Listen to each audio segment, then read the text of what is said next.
여러분 안녕하세요. 오늘은 우리 사회에서 굉장히 중요한 부동산 제도 중 하나인 임대차 3법에 대해 이야기해 보겠습니다. 임대차 3법은 2020년에 제정된 법으로 세입자의 거주 안정성을 높이고 임대차 시장을 좀 더 투명하게 만들기 위해 도입됐습니다. 이 법은 세 가지 핵심 제도로 구성되어 있는데요.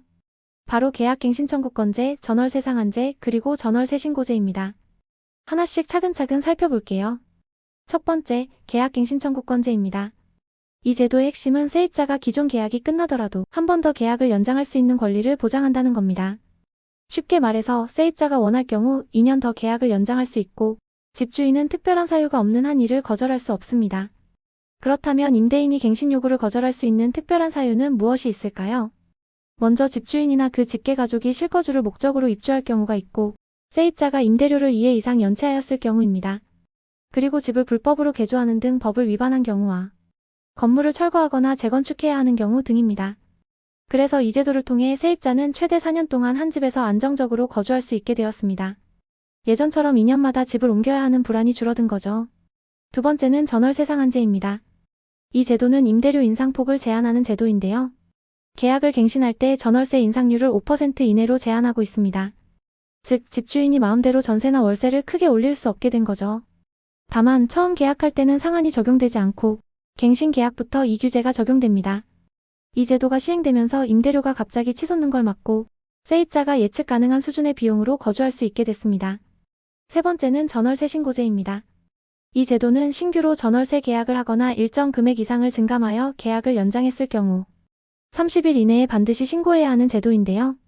보증금이 6천만 원 이상이거나 월세가 30만 원 이상 변경이 되었을 경우가 대상이에요. 신고할 때는 계약일, 보증금, 월세, 임대인과 임차인 정보 등을 제출하게 됩니다. 신고는 주민센터에서도 가능하고 온라인으로도 할 수 있어요. 이렇게 신고된 정보는 임대차 시장의 투명성을 높이고 임차인의 권리를 보호하는 데 큰 역할을 하고 있습니다. 임대차 3법이 도입된 배경도 간단히 짚어볼게요. 2020년 당시 주택 가격과 전월세 가격이 급등하면서 세입자들이 2년마다 이사를 다녀야 하는 불안정한 상황이 이어졌습니다. 정부는 이런 상황을 안정시키고 세입자의 권리를 강화하기 위해서 임대차 3법을 강력하게 추진한 것입니다. 하지만 시행 이후에는 여러 평가가 엇갈렸는데요. 긍정적인 점으로는 세입자의 거주 안정성이 높아졌고 임대료가 급격히 오르는 것을 어느 정도 억제했다는 평가가 있습니다. 또 임대차 시장이 조금 더 투명해졌다는 점도 있어요. 하지만 부작용도 있습니다. 집주인들이 실거주를 이유로 갱신을 거절하거나 계약이 끝나기 전에 집을 회수하는 경우가 늘어났고 신규 계약 시 임대료를 미리 올리는 현상도 생겼습니다.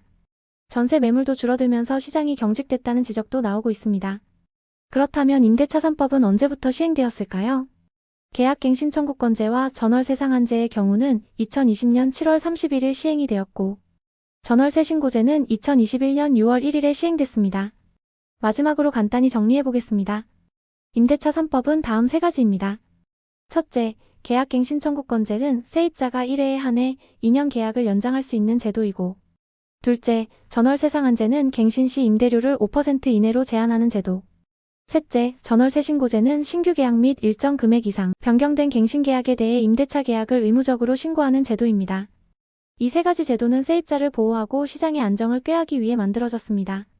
하지만 시장의 현실과 맞물리면서 다양한 논란과 과제도 함께 존재하게 되었습니다.